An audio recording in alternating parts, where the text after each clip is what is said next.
ने पिछले एपिसोड में देखा कि वनराज और अनुपमा किस तरह कैफे का प्रमोशन करने के लिए रास्ते पर मोहल्ले में कैफे के पैम्पलेट्स बांटते हैं। और वहां पर पारितोष की सासू माँ राखी दवे देखती हैं और उसे इंसल्टिंग लगता है ये सब कुछ।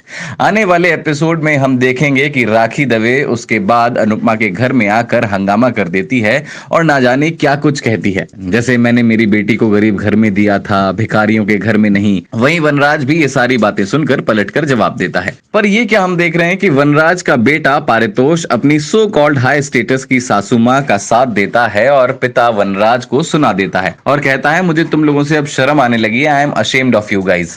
अनुपमा को बहुत बुरा लगता है और वो कहती है किस बात की शर्म, तेरे पापा खून पैसा एक करके दो रोटी कमाने की कोशिश कर रहे हैं उसकी शर्म, या फिर एक परिवार के बड़े छोटे मिलकर मेहनत करके जी जान लगाकर कुछ करने की कोशिश कर रहे हैं, पहचान बनाने की कोशिश कर रहे हैं, उस बात की शर्म आती है तुझे।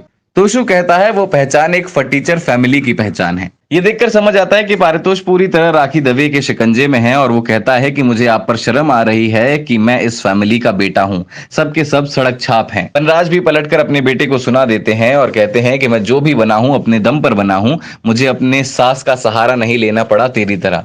अनुपमा राखी दवे को घर जाने को कहती है, वहीं काव्या भी राखी के सपोर्ट में आती है। राखी कहती है कि ऐसे आइडियाज अनुपमा के ही हो सकते हैं।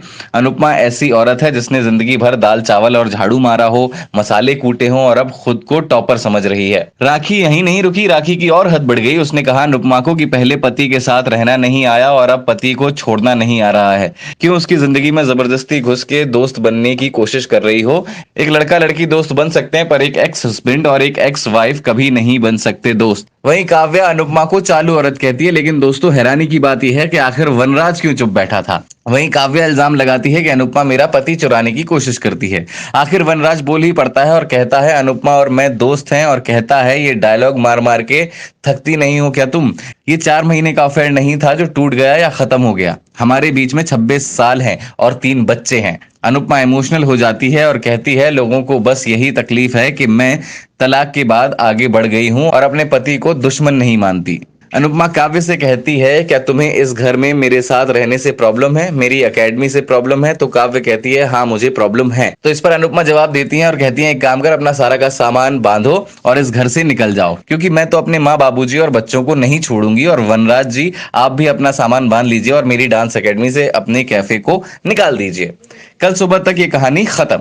बस क्या, काव्या लाइन पर आ जाती हैं और अनुपमा को कहती हैं प्लीज डोंट डू दिस, हम कहाँ जाएंगे, कहाँ खाएंगे, क्या कमाएंगे, यानी कि काव्य गिड़गिड़ाने लगती है। ये बातें सुनकर अनुपमा पिघल जाती हैं और ये भी कहती हैं कि अच्छे लोगों को इतना मत सताओ कि वो अच्छाई छोड़ दें। अब दोस्तों देखते हैं आगे क्या होगा। यहाँ पर अनुपमा के लिए बार बार मुश्किलें बढ़ती जाती हैं, लेकिन अनुपमा अपनी समझदारी और सूझबूझ से सब कुछ हैंडल कर रही हैं। लेकिन